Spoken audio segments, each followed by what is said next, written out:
देसी ननद का चुनाव प्रचार। गांव के सभी लोग एक साथ एक रैली में चलते हुए जा रहे थे। ओ लग गई मोर हाथ पर, ओ लग गई मोर हाथ पर। तभी वहां पर खड़ी हुई एक सीता नाम की लड़की अपने पिता से कहती है, पिताजी पिताजी, आखिर ये लोग चुनाव क्यों लड़ते हैं? इस चुनाव को लड़ने से आखिर होता क्या है?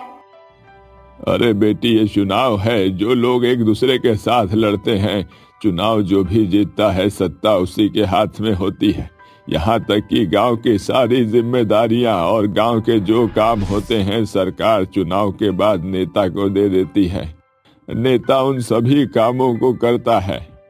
तभी सीता की भाभी कहती है, अरे ये लोग तो सरकार से सिर्फ पैसा हड़पने के लिए ही चुनाव लड़ते हैं। अगर इन्हें गांव की चिंता होती तो आज हमारा गांव इन हालातों में नहीं होता। अगर ऐसी बात है तो फिर मैं बड़ी होकर नेता ही बनूंगी, ताकि मैं सरकार से पैसा हड़पने की जगह उस पैसे को सही काम में लगवा सकूं। अपनी बेटी की ऐसी सोच को देखकर पवनलाल को बहुत खुशी मिलती है। वहीं दूसरी तरफ सीता की पढ़ाई में इतनी लगन देखकर नीलम भी उसे रोजाना अपने पास बिठाकर पढ़ाती है। पवनलाल गरीब जरूर था, लेकिन वो अपनी बेटी को पढ़ा लिखा कर कुछ बनाना चाहता था। ऐसे ही धीरे धीरे कुछ दिन बीतने लगते हैं। अब पवनलाल की बेटी बड़ी होने लगती है। सीता गांव में मैट्रिक पास कर लेती है, जिसके बाद वो अपने पिताजी से कहती है, पिताजी, हमारे गांव में मैट्रिक के बाद कोई सी भी कक्षा नहीं है। मुझे आगे की पढ़ाई के लिए शहर जाना होगा। अरे बेटिया, तुम चिंता क्यों करती हो? मैंने पहले ही तुम्हारे आगे की पढ़ाई के लिए कई सारा पैसा जोड़ रखा है। और अगर पैसा कम पड़ेगा तो मेरी जमीन पड़ी है ना। अरे अगर मुझे उस जमीन को बेचना भी पड़ा तो मैं तुम्हारे लिए वो जमीन भी बेच दूंगा। ये सुनकर सीता को बहुत खुशी मिलती है, लेकिन एक न एक तरफ दुखी भी होती है। लेकिन वो अपने मन ही मन में सोचती है, जब मैं पढ़ लिख कर बड़ी हो जाऊंगी और इस लायक बन जाऊंगी तो मैं पिताजी की मेहनत को सफल जरूर करूंगी। कुछ ही समय में पवनलाल अपनी बेटी को पढ़ाने लिखाने के लिए शहर भेज देता है। जाने से पहले नीलम सीता को गले से लगाकर कहती है, जब वापस आओ तो हमारे सपने को पूरा करना। सीता पढ़ने के लिए शहर चली जाती है। वहीं दूसरी तरफ गांव के नेता चौधरी ने गांव वालों का जीना हराम कर रखा था। उसने जितने भी वादे किए थे वो उन सभी से मुकर गया था और उसने गांव के किसी भी व्यक्ति का कोई भी काम नहीं करवाया था। एक दिन गांव के सभी लोग आपस में बात करते हैं, आखिर ऐसा कब तक चलता रहेगा? नेताजी ने हमारे सभी वोट तो ले लिए, लेकिन उन्होंने एक बार भी हमारे बारे में नहीं सोचा। अरे जब से चौधरी नेता बना है उसने 10 साल से हम लोगों की खेती बाड़ी करने के लिए सही से पानी तक नहीं दिया है। वो क्या हमारे सपनों को साकार करेगा? अरे हमारा नेता हमसे कहता था कि मेरे नेता बनने के बाद पूरे गांव की तरक्की हो जाएगी, लेकिन इसने तो तरक्की के नाम पर हम लोगों की जान निकाल दी है। काश कोई चमत्कार हो जाए और हमारे इस गांव में चौधरी के सामने कोई अच्छा नेता आ जाए जो हमारी परेशानियों को समझे। तभी वहां पवनलाल आता है और गांव के लोगों से कहता है, तुम चिंता मत करो बेटी, एक दिन हमारे गांव के अच्छे दिन जरूर आएंगे। पवनलाल ऐसा कहकर वहां से चला जाता है, लेकिन कोई भी उसकी बात को सीरियस नहीं लेता।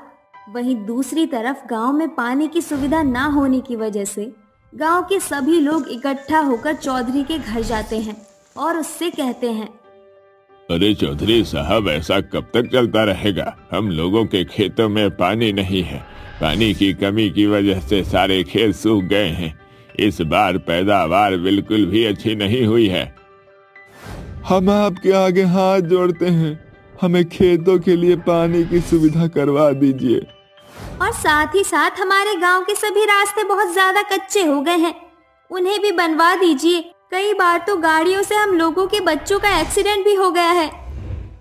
अरे ये क्या, तुम लोग यहाँ क्या कर रहे हो? तुम्हें क्या लगता है तुम मेरे सर पर आकर बैठोगे तो तुम्हारे काम हो जाएंगे? देखो, अगर इस गांव में रहना है तो चुपचाप सीधा सीधा अपने अपने घर चले जाओ। अगर मेरे सामने ज्यादा फरमाइश करने की कोशिश की ना तो मुझसे बुरा कोई नहीं होगा। मैं अपने गुंडों को तुम्हारे पास भेजूंगा और एक दिन में ही वो तुम सभी को यहाँ से हमेशा के लिए भगा देंगे। फिर ना तो तुम्हारे ऊपर छत रहेगी और ना कोई ठिकाना। चौधरी की धमकी से गांव के सभी लोग चुपचाप अपने घर की तरफ लौट आते हैं। देखते ही देखते गांव के लोगों को बहुत ज्यादा परेशानी होने लगती है। वहीं दूसरी तरफ सीता शहर से पढ़ाई करके वापस अपने गांव में आ जाती है और अपने गांव के हालातों को देखकर अपने पिताजी से कहती है, अरे पिताजी, ये गांव के क्या हाल हो गए हैं? आखिर चौधरी ने ऐसा क्या किया जो गांव एकदम वीरान हो गया है? तभी उसकी भाभी कहती है, अरे सीता, अब तुम्हें क्या बताएं, चौधरी ने गांव वालों का जीना हराम कर रखा है। अगर कोई उससे मदद मांगने जाता है तो वो उसे धमकी देकर भगा देता है।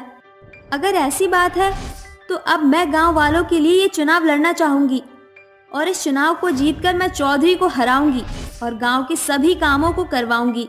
लेकिन बहना, चौधरी बहुत ताकतवर है, वो कुछ भी करवा सकता है। अरे भैया, जब मेरे साथ इतना ताकतवर भाई, अच्छा परिवार है तो मैं किसी चीज से नहीं डरती। अब तो चौधरी को मेरे नाम का खौफ होना चाहिए। 2 कौड़ी की लड़की की इतनी हिम्मत कि ये मेरे सामने मेरा मुकाबला करेगी? इसे तो मैं मिट्टी में मसल दूंगा। जाओ और उस लड़की को मेरे पास लेकर आओ। चौधरी अपने गुंडों को भेज ही रहा होता है कि तभी सीता खुद ब खुद चौधरी के घर पहुंच जाती है और उससे कहती है, तुझे क्या लगता है कि मैं तुझे ये चुनाव जीत जाने दूंगी और तू मुझे आसानी से मरवा देगा? अरे बुज़दिल है तू, पीछे से वार करता है, हिम्मत है तो सामने से वार कर। अरे वाह, तेरी हिम्मत की तो दाद देनी पड़ेगी। एक शेर की गुफा में तूने कदम रखा है, अब तू यहाँ से बचकर कहीं नहीं जाएगी। चौधरी ये कहता ही है कि तभी सीता के पीछे से पुलिस की बहुत सारी फौज आती है, जिसे देखकर चौधरी अपने गुंडों को इशारा करता है।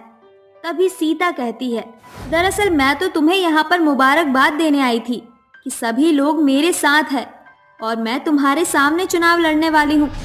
तुम्हारा मुकाबला मुझसे है, ये बात हमेशा याद रखना। इतनी सारी पुलिस को देखकर चौधरी कुछ नहीं कर पाता, जिसके बाद सीता वहां से चली जाती है।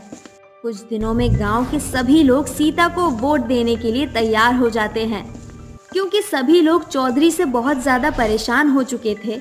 जैसे ही चुनाव वाला दिन आता है, गांव का हर एक बच्चे से बच्चा और बड़े से बड़ा व्यक्ति वोट देकर आता है, जिसके बाद सभी वोट मिलाकर सीता चुनाव जीत जाती है। मुबारक हो बेटी, तुम चुनाव जीत गई हो। हम जानते हैं तुम हमारे गांव को तरक्की पर जरूर लाओगी। आप लोगों को चिंता करने की कोई जरूरत नहीं है। अब इस गांव में तरक्की के साथ साथ सभी काम होंगे। चौधरी के हारने के बाद गांव में कोई भी उसकी इज्जत नहीं करता, जिसके बाद सीता गांव के हर गरीब की मदद करती है और सरकार से मिला हुआ पैसा वो सही चीजों में इस्तेमाल करती है, जिसके बाद धीरे धीरे पूरा गांव तरक्की के पथ पर चलने लगता है और उनकी सभी परेशानियां दूर होने लगती है। गरीब सास बहू स्वेटर बेचने वाली। बूढ़ी बबीता ओट पर बैठी आंखें गड़ाए स्वेटर बुन रही थी। उसकी आंखों के आगे झुर्रियां पड़ चुकी थी। घर में कुछ 4 जन थे, उसका बेटा महेंद्र, बहू सुनीता और 5 साल का पोता राजू। उनके घर की माली हालत कुछ खास नहीं थी, बस जैसे तैसे गुजर बसर चल रहा था। बबीता की बूढ़ी हथेलियों में कढ़ाई बुनाई की कला कूट कूट कर भरी थी, इसलिए वो बरसों से स्वेटर बुनते आ रही थी। माँ, मैं खेत जा रहा हूँ। अरे बेटा, आज इतने भोर सवेरे ही खेत जा रहा है? हाँ माँ, वो फसलों की कटाई पास आ रही है ना, तो बनिहारी का काम बढ़ गया है। अभी काम है तो करना मुनासिब है, फिर क्या खबर हम गरीब पर बेरोजगारी अपना कहर ढा दे। हाँ बेटा, ये तो हम गरीबों के लिए सबसे भारी चुनौती बनी रहती है। देख बेटा, जाड़े का मौसम आने को है। अगर पैसे मिले तो बाजार से ऊन लेते आना। राजू के लिए दस्ताने और मोजे बुन दूंगी। पिछले बरस ठंड में ठिठुरते हुए जाड़े की मार झेलकर स्कूल जा रहा था। ठीक है माँ, मैं ले आऊंगा। महेंद्र मर्म लहजे में हामी भरकर खेत की ओर अग्रसर हो जाता है और बबीता स्वेटर बुनने लगती है। कुछ देर बाद, माँ जी, 10 बज गए हैं, और अब तक आपने दातुन भी नहीं किया। चलिए उठिए, इस बुढ़ापे में इतनी देरी ठीक नहीं। बस बहू, ये बाजू की बुनाई बच गई है। रमा आती ही होगी स्वेटर लेने। तू चल, आती हूँ। बबीता स्वेटर बुनकर जैसे ही उठती है, रमा वहां आ खड़ी होती है। अरे बबीता, मेरे स्वेटर बुन दिए क्या?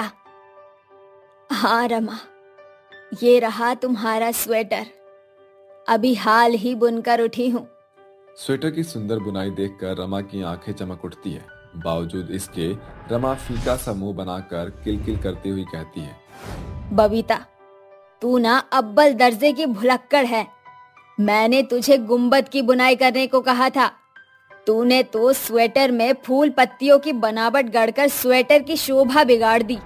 खैर, ये पकड़ 100 रुपया। अरे ये क्या रमा बहन, सिर्फ 100 रुपए?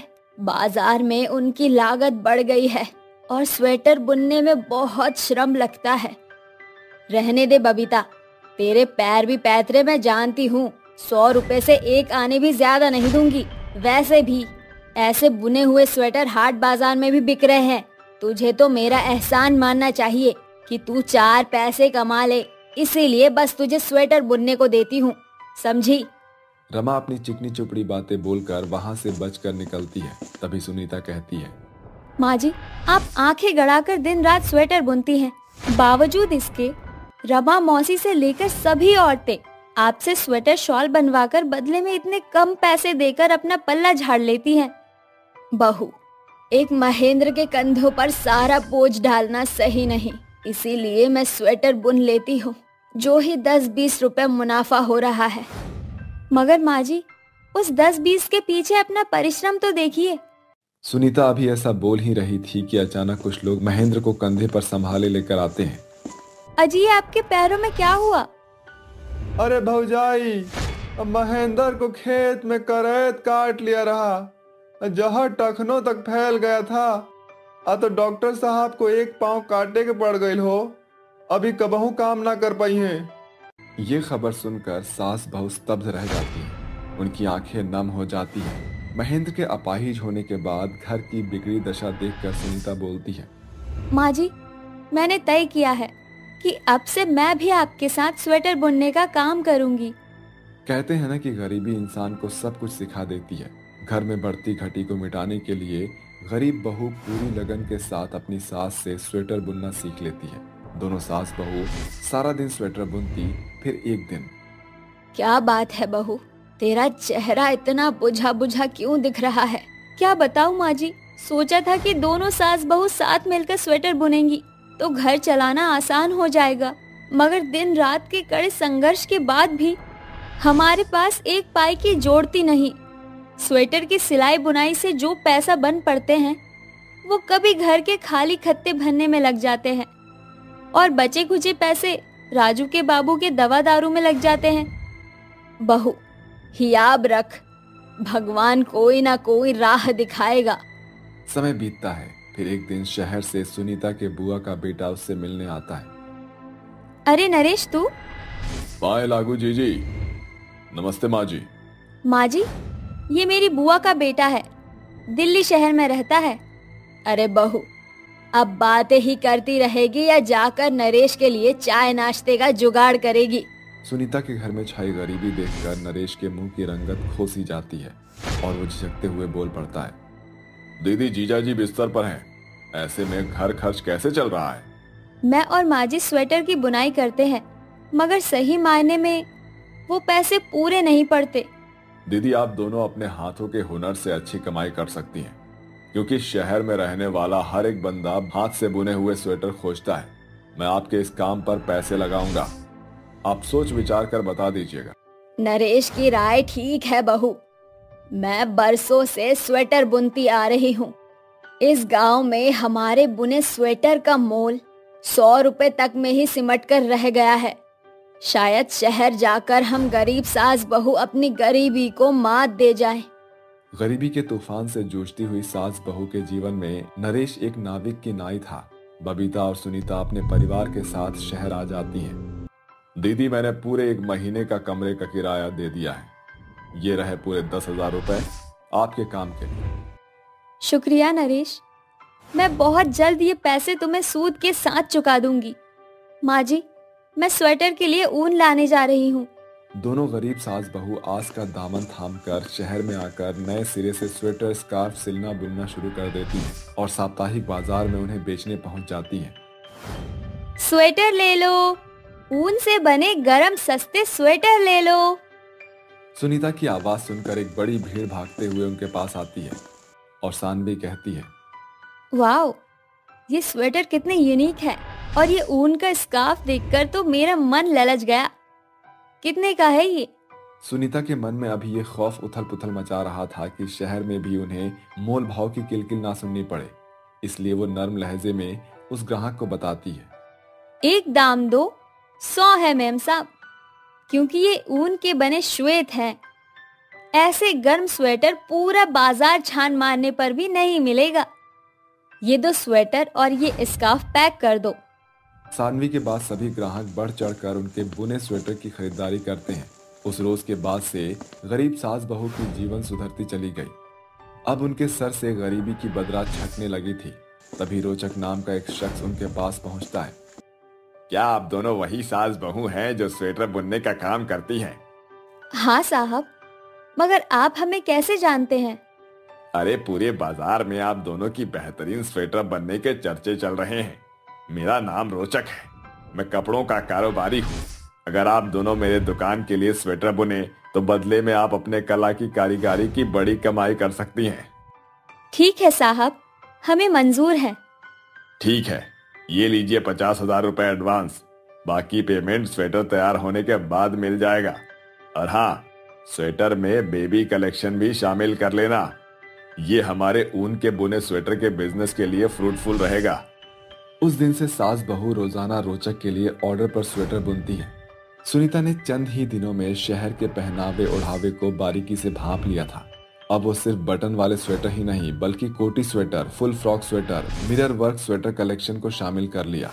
वहीं बबीता जन्मजात बच्चों के लिए दस्ताने, मोजे, टोपी, स्वेटर बुनती, जिसके बदले में उन्हें रोचक की और बड़ी से बड़ी रकम मिलती। सुनीता ने अपने भाई से जो उधार लिया था वो उतर चुका था। साथ ही वो किराए के कमरे से उभर कर अपना घर बना चुकी थी। आज शहर में हर दूसरा इंसान सास बहू के बुने स्वेटर पहने नजर आ रहा था, जो उनकी कला और कारीगरी की एक बड़ी जीत है। 4 काली ननद ने करवाई बहू की दूसरी शादी। कुसुम रसोई में अपने पति के लिए नाश्ता बना रही होती है। तभी उसका पति फोन पर बात करते हुए ऑफिस के लिए निकलने लगता है। अच्छा ठीक है, मैं बस पहुंचने ही वाला हूँ। अजी रुकिए तो सही, मैंने आपके लिए लंच बनाया है, कम से कम नाश्ता तो करके जाइए। विवेक उसकी एक नहीं सुनता और वो ऑफिस के लिए निकल जाता है। तभी उसकी काली चारों ननद टेबल पर बैठकर उसे आवाज लगाने लगती हैं। अरे भाभी, जल्दी से नाश्ता दे दो मुझे, कॉलेज के लिए देरी हो रही है। आपकी वजह से मुझे रोज रोज देर से ऑफिस पहुंचना पड़ता है। अगर ऐसे ही चलता रहा तो मुझे ऑफिस वाले निकाल देंगे। अरे भाभी क्या हुआ, ऐसे पुतला बनकर क्यों खड़ी हो? जल्दी से हमें नाश्ता दे दो। हाँ हाँ, बस अभी लेकर आती हूँ। कुसुम सबके लिए टेबल पर नाश्ता लगा देती है, जिसके बाद उसकी चारों ननद नाश्ता करने लगती हैं। अरे वाह भाभी, आपने तो नाश्ता बहुत स्वादिष्ट बनाया है। कुसुम की चारों काली ननद में से केवल प्रिया ही उसे सही समझ पाती थी। बाकी की तीनों नंद कुसुम की खूबसूरती के चलते उसे कम वास्ता रखती थी। नाश्ता करने के बाद उसकी तीनों नंद ऑफिस, कॉलेज और स्कूल के लिए निकल जाती हैं। आखिरी में प्रिया रह जाती है। प्रिया घर में ही छोटे बच्चों को ट्यूशन पढ़ाया करती थी। एक दिन कुसुम अपनी ननद प्रिया से कहती है, प्रिया, मुझे ऐसा क्यों लगता है कि तुम्हारे भैया मुझसे प्यार ही नहीं करते। ना तो वह मेरे साथ समय बिताते हैं और ना ही मुझे बाहर घुमाने के लिए लेकर जाते हैं। ये सुनकर प्रिया अपनी भाभी कुसुम से कुछ नहीं कह पाती। तभी कोई घर की घंटी बजाता है। अरे भाभी, लगता है दरवाजे पर कोई आया है, मैं जाकर देखती हूँ। प्रिया अपनी भाभी के सवाल से बचने के लिए दरवाजा खोलने जाती है, जहाँ वह दरवाजे पर अपने भाई विवेक को किसी और औरत के साथ शादी के जोड़े में देखती है। अरे प्रिया, ये देखो तुम्हारी नई भाभी। आप ऐसा कैसे कर सकते हो भैया? कुसुम भाभी को आपने इतना बड़ा धोखा दिया। अरे बहन, तू पागल हो गई है क्या? किसको भाभी बोल रही है? इस गवार को? ये गवार मेरे लायक ही नहीं है और मैं इससे प्यार भी नहीं करता। मैं अंजलि से प्यार करता हूँ। आज से अंजलि तुम्हारी भाभी है। ये सुनते ही कुसुम रोने लगती है और रोते हुए विवेक से कहती है, ऐसा कैसे कर सकते हो आप, भला मेरे होते हुए आप मेरी सौतन ले आए। अरे मुझ में क्या कमी रह गई थी जो मैं पूरी ना कर सकी। अरे कमी ही कमी है, मैं तुमसे प्यार ही नहीं करता। वो तो मजबूरन माँ के कहने पर मैंने तुमसे शादी की थी। अब माँ तो इस दुनिया में रही नहीं, तो मैं क्यों समझौता करके तुम्हारे साथ रहूं? तभी विवेक की तीनों बहनें भी ये सब वहाँ आकर सुन लेती हैं, जिसके बाद उन्हें अपने भाई पर बहुत ज्यादा गुस्सा आता है। भैया आप ऐसा कैसे कर सकते हो, आपने हमारा सर शर्मिंदगी से झुका दिया है। आपको दूसरी शादी करने का कोई अधिकार नहीं था, और अगर ऐसा ही था तो आपको हमारी भाभी कुसुम से शादी ही नहीं करनी चाहिए थी। देखो भैया, जाने अनजाने में आपसे जो भी गलती हुई है उसे सुधार लो, क्योंकि हमारे लिए हमारी भाभी कुसुम ही है। ओह, तो अब तुम चारों इस गवार की तरफ हो गई हो। अरे वैसे भी मुझे तुम चारों को अपनी बहन बोलने में बहुत शर्मिंदगी महसूस होती है, क्योंकि तुम चारों हो ही इतनी काली। अच्छा हुआ अब मैं इस औरत के साथ साथ तुम्हें भी छोड़ रहा हूँ। मैं अपनी पत्नी को लेकर यहाँ से हमेशा के लिए जा रहा हूँ। विवेक कुसुम के साथ साथ अपनी चारों बहनों को छोड़कर चला जाता है। विवेक के जाने के बाद उसकी चारों बहनें रोने लगती हैं। जाने से पहले कहा था कि हमारा भैया हमारा आखिरी तक सुरक्षा करेगा और हमारा साथ निभाएगा, लेकिन भैया ने तो एक औरत के लिए हमारा साथ छोड़ दिया। भैया पहले तो ऐसे कभी नहीं करते थे, फिर उन्होंने हमारे साथ ऐसा क्यों किया? उन्होंने तो हमें बीच रास्ते में ही छोड़ दिया। हमारे भैया के अलावा इस दुनिया में था ही कौन और, लेकिन देखो उन्होंने तो मिनट से पहले हमारा साथ छोड़ दिया। भैया को हमारे होने से शर्मिंदगी महसूस होती है, क्योंकि हम चारों काली हैं। अरे काला होना कोई गुनाह है क्या? काले रंग और गोरे रंग में इतना फर्क क्यों करते हैं लोग? तभी कुसुम अपनी चारों ननद को गले से लगा लेती है और रोते हुए उनसे कहती है, अरे नहीं नहीं, तुम ऐसा क्यों सोचती हो? तुम चारों मेरे लिए बहुत अनमोल हो। मेरा तुम्हारे चारों के अलावा इस दुनिया में अब कोई नहीं है। तुम्हारे भैया हमें छोड़कर चले गए तो क्या हुआ? मैं तुम्हारे साथ हूँ और हमेशा तुम्हारे साथ खड़ी रहूंगी। अपनी भाभी का ऐसा बर्ताव देखकर उन चारों को अपने किए हुए पर शर्मिंदगी होती है। भाभी जी, भैया के रहते हमने आपके ऊपर बहुत अत्याचार किए, ऊपर से कभी सीधे मुंह से बात भी नहीं की। आप हमेशा हमसे प्यार करती थी और हमने हमेशा आपको घमंड दिखाया। आज पता चला कि अपने खून से ज्यादा कभी कभी पराया खून भी साथ देता है। भाभी आप हमें कभी छोड़कर मत जाना। ऐसा मत सोचो, मैं तुम चारों को कभी छोड़कर नहीं जाऊंगी। तुम तो मेरी दुनिया हो। उस दिन के बाद से कुसुम अपनी चारों नंद का अच्छे से ख्याल रखने लगती है, जिसके बाद कुसुम की चारों काली नंद घर की सारी जिम्मेदारी अपने ऊपर उठा लेती हैं और नौकरी करके घर को चलाने लगती हैं। एक दिन कुसुम की चारों काली नंद आपस में बातें करने लगती हैं। जब से भैया ने भाभी को छोड़ा है तब से कुसुम भाभी बहुत ज्यादा परेशान और अकेली अकेली सी रहती हैं। तुम सही कहती हो, कुसुम भाभी अब बिल्कुल अकेली पड़ गई हैं। एक दिन हमारी शादी हो जाएगी, उसके बाद भाभी भी तो इस घर में अकेली ही रह जाएंगी। मेरे दिमाग में ख्याल आया है, क्यों ना हम अपनी भाभी की दूसरी शादी करवा दें। अभी वह जवान हैं, खूबसूरत हैं, कोई भी उनसे आराम से शादी कर लेगा। प्रिया की बात सुनकर उसकी बाकी की तीनों बहनें उसकी बात पर सहमत होती हैं। तुम बिल्कुल सही कहती हो, हमें उनके लिए कोई जीवन साथी ढूंढना चाहिए। वह चारों अपनी भाभी के पास जाती हैं और उन्हें शादी के लिए मनाने लगती हैं।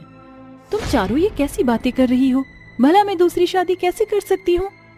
भाभी आप थोड़ा दिमाग से सोचो, हम चारों की शादी हो जाएगी तो आप अकेली रह जाओगी, और अभी आपके आगे पूरी जवानी पड़ी है, और फिर आपकी शादी होने के बाद भी आप हमारी भाभी ही रहोगी। वह चारों मिलकर कुसुम को बहुत समझाती हैं, जिसके बाद कुसुम शादी करने के लिए तैयार हो जाती है। उसी दौरान उनके पास एक कार्तिक नाम के लड़के का रिश्ता आता है। कार्तिक एक इंजीनियर था और पढ़ा लिखा समझदार लड़का था।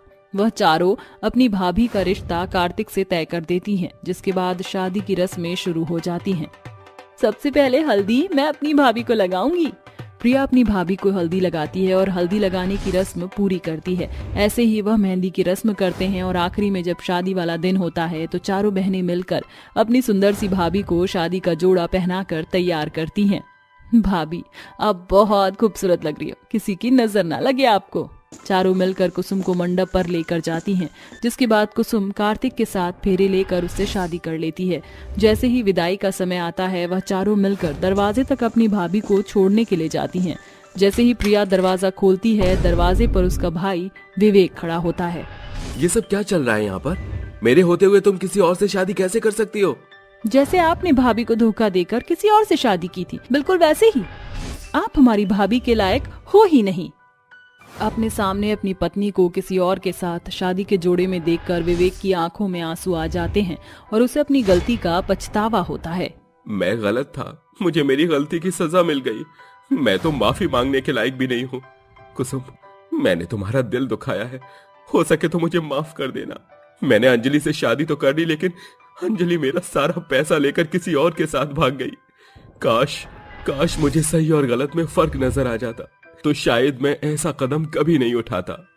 विवेक की चारों बहनें उसे नजरअंदाज कर देती हैं और अपनी भाभी की विदाई खुशी खुशी करती हैं, जिसके बाद कुसुम कार्तिक के साथ विदा होकर चली जाती है और खुशी खुशी उसके साथ रहने लगती है। 3 अमीर गरीब बहुओं की सवारी। शीशगंज गांव में रहने वाली शिल्पा देवी के 3 बेटे हैं, महेंद्र, सुरेंद्र और गजेंद्र। शिल्पा अपने तीनों बेटों के लिए रिश्ते तलाशना शुरू करती है। सोफे पर बैठी शिल्पा चाय की चुस्कियां ले रही होती है, तभी पंडित जी दरवाजे से प्रवेश करते हैं। जय राम जी की शिल्पा बहन। पंडित जी, आप इतने सवेरे सवेरे, विराजिए। वो तुम्हारे तीनों बेटों के लिए एक से एक लड़कियों की तस्वीर लाया हूँ, जरा देख लो, शायद कोई जच जाए। ऐसा कहते हुए पंडित जी तस्वीरों का थाक शिल्पा के हाथों में थमाते हैं। तभी शिल्पा की नजर पहले के 3 तस्वीर पर जा रुकती है। पंडित जी, मुझे ये तीनों लड़कियां जच गई हैं। आप इन्हीं से मेरे बेटों की शादी की बात बढ़ाइए।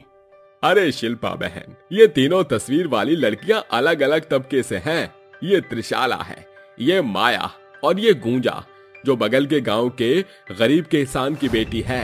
और त्रिशाला बड़े ऊंचे खानदान की और माया मध्यम वर्गीय घराने से है। अरे पंडित जी, शादी ब्याह के बंधन ऊपर से बंध कर आते हैं। ईश्वर की दया से मेरे घर में घटी नहीं है, ना मुझे दान दहेज का लोभ है। आप बात बढ़ाइए। पंडित जी की पैरवी पैतरे से पारिवारिक रजामंदी से रिश्ता पक्का हो जाता है। देखते ही देखते शादी का दिन दस्तक देता है और मंडप में बैठे दूल्हा दुल्हन अग्नि के साथ फेरे लेकर शादी के बंधन में बंध जाते हैं। बहुओं की विदाई के साथ उन्हें दहेज में अलग अलग सवारी मिलती है। जैसे सबसे अमीर बहू त्रिशाला को महंगी लग्जरी गाड़ी, तो मिडिल क्लास बहू को स्कूटी और सबसे गरीब बहू गुंजा को एक दुधारू गाय मिलती है, जिसे लेकर बारात बहुओं के साथ अपने गढ़ लौटती है। दुल्हन के लिबास में ससुराल की दहलीज पर खड़ी दोनों बहू गुंजा की हंसी उड़ाते हुए कहती हैं, अरे कोई इस गरीब बहू की गाय को खूंटे से बांधो, वरना ये ऐसी ही नाक में दम करती रहेगी।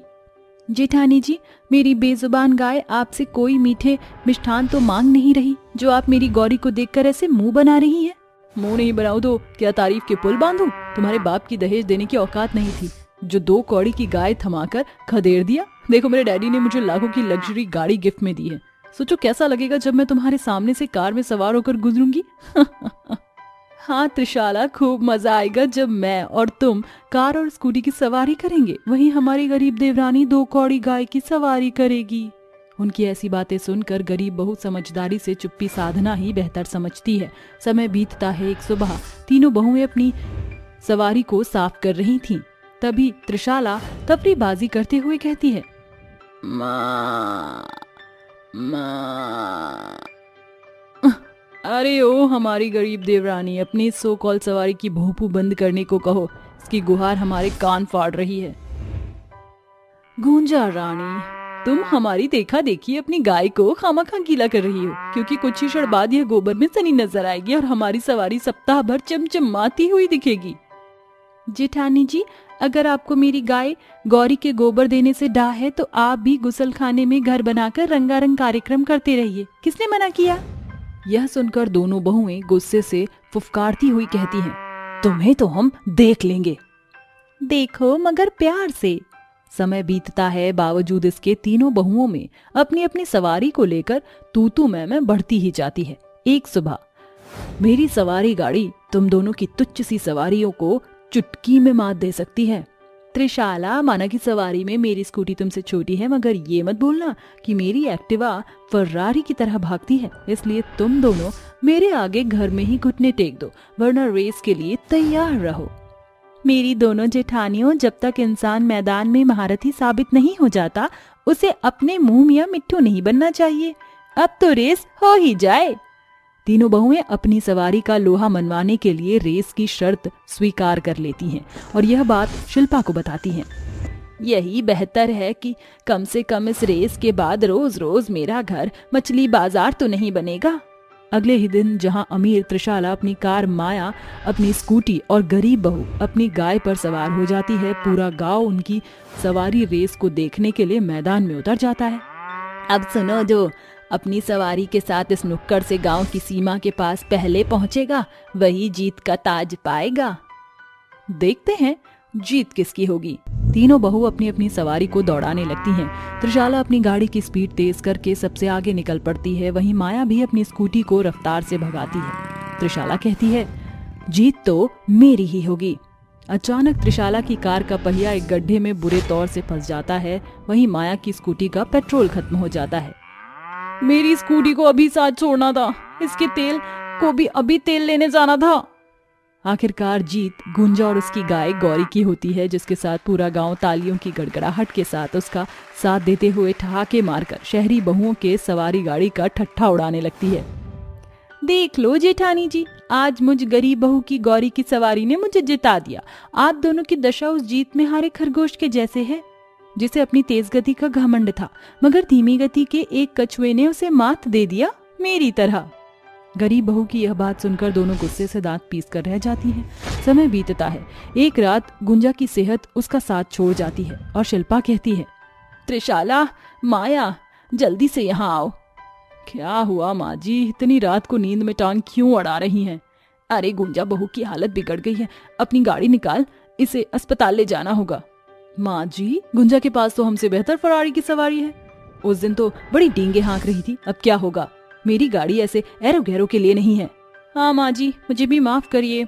दोनों बहुएं अपनी रईसी का रौब झाड़कर गुंजा को दर्द में तड़पता छोड़कर सोने चली जाती हैं। शिल्पा अपनी सूझबूझ से घरेलू नुस्खे करके अपनी गरीब बहू के पास बैठी बिहान कर देती है, मगर कहते हैं कर्मा खुद को दोहराता है। एक दिन दोनों बहू अपने आमने सामने से आ रही होती हैं कि उनकी वाहन की आपस में टक्कर हो जाती है, जिसके चलते वह सड़क किनारे गिरकर बेहोशी की बोझलता में चली जाती हैं। तभी गुंजा, जो कि अपनी गाय को खेत खलिहान से चराकर खूंटा थामे घर की ओर बढ़ रही, उसकी गाय गौरी उन्हें देखकर जोरों शोरों से गुहार लगाती हुई पहुराई करने लगती है।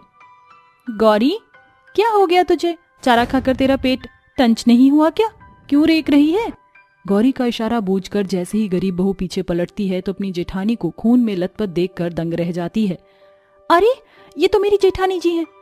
मुझे इन्हें अस्पताल ले जाना होगा। गौरी, आज तुझे अपनी गरीब बहू के लिए रफ्तार में दौड़ना होगा। गुंजा उन्हें अपनी गाय पर सवार कर लेती है और उन दोनों को एक कपड़े से अपने कमर में बांध लेती है, जिसके साथ उसकी गाय तेज गति से रास्ते रौंदती हुई अस्पताल आती है, जहां डॉक्टर की फौज उनका उपचार करने में जुट जाती है। कुछ घंटों बाद दोनों बहू बेहोशी से बाहर आती हैं। अब कैसा महसूस कर रही हैं आप दोनों? डॉक्टर, हमें यहाँ कौन लाया? आप दोनों के शरीर से खून का रिसाव रुकने का नाम नहीं ले रहा था। अगर कुछ देर और हो जाती तो शायद आपकी जान भी जा सकती थी। वो तो गनीमत है जो ये बेजुबान गाय और वो गरीब बहू आपको लेकर यहाँ आ गई। डॉक्टर की बात सुनकर दोनों बहू समझ जाती हैं कि वह गुंजा और गौरी थी। तभी गुंजा भीतर आती है। शुक्र है जेठानी जी, आप दोनों ने आंखें खोल दी। गुंजा, हम दोनों ने कभी तुमसे मीठे मुंह बात नहीं की, मगर तुमने मसीहा बनकर हमारी जान बचा ली। हमारी सांसें तुम्हारी सवारी गाड़ी गौरी की देन है। उस घटना के बाद बहुओं के बीच बंधे अमीरी गरीबी की गांठ हमेशा की खातिर खुल जाती है, जिसके बाद वह फिर कभी अपने सवारी पर नहीं इतराती। साथ ही तीनों बहुओं के ताने बाने मधुर रिश्तों का मोड़ ले लेते हैं। 2 अमीर और एक गरीब प्रेस वाली बहू। बिलासपुर गांव में रहने वाली सरिता देवी के 3 बेटे थे, रंजीत, मंजीत और रवि। सरिता देवी के घर में शानो शौकत की कोई घटी नहीं थी। कुछ साल पहले ही सरिता देवी ने अपने 2 बेटों की शादी आहाना और मालविका नाम की रईस घराने की लड़कियों से की थी। एक शाम सरिता अपनी बहुओं के साथ बालकनी में बैठी हुई चाय की चुस्कियां लेते हुए बातें कर रही थी। सासू माँ, देवर जी अब सयाने हो गए हैं, अब उनकी शादी कर देनी चाहिए। सो तो है बहू, बस एक बार रवि पूरी तरह अपने पैरों पर खड़ा हो जाए तो बस ब्याह ही तो करना है। सासू माँ, देवर जी 25 का पड़ाव पार कर चुके हैं। बिना देरी किए देवर जी के गजनी में बदलने से पहले सुंदर सी सजनी से नाता जोड़ दीजिए। तुम दोनों बहुएं बाज नहीं आओगी। जब देखो हंसी के हंसगुले फोड़ती रहती हो। माँ जी, आप तो जानती हैं आपकी दोनों बहुएं कपिल शर्मा की जबरिया फैन हैं। तीनों सास बहू ठहाके ही लगा रही थीं कि घर की डोर बेल बजती है। लगता है दरवाजे पर किसी ने दस्तक दी है। देखो, सूरज भी तुम बहुओं के बातों से बोर होकर डूब गया। चलो नीचे। सरिता दरवाजा खोलती है तो दहलीज पर रवि अपनी पत्नी के साथ खड़ा होता है, जिसे देखकर सरिता पूछती है, अरे रवि, ये तेरे बाजू में कौन खड़ी है? वो माँ। हाँ ना, लगता है दाल में कुछ काला है। देख देवर जी की जुबान कैसे डावाडोल हो रही है। अरे बुत बने खड़ा क्या है, बोलता क्यों नहीं? माँ, ये उपासना है, मेरी बीवी और आपकी बहू। क्या बकता है? अरे तेरे कहने से ऐसे कैसे मैं किसी भी उठाई गिरी लड़की को अपनी बहू मान लूं? जाने किस जात बिरादरी की है ये गरीब। माँ, उपासना के पिता प्रेस करने का काम करते थे। 2 दिन पहले उनका देहांत हो गया। ये सुनकर सरिता जमीन पर चित्त हो जाती है। ये देखकर दोनों बहू बुदबुदाते हुए कहती हैं, मालविका, माँ जी तो रायती की तरह फैल गई।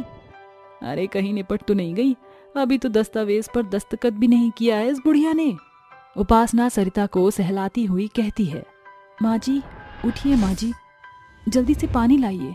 दूर हट बैरन बला, मुझसे नाता जोड़ने की जरूरत कैसे हुई?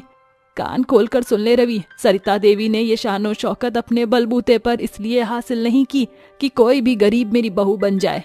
मैं इसी पल तुझे अपनी जमीन जायदाद से बेदखल करती हूँ।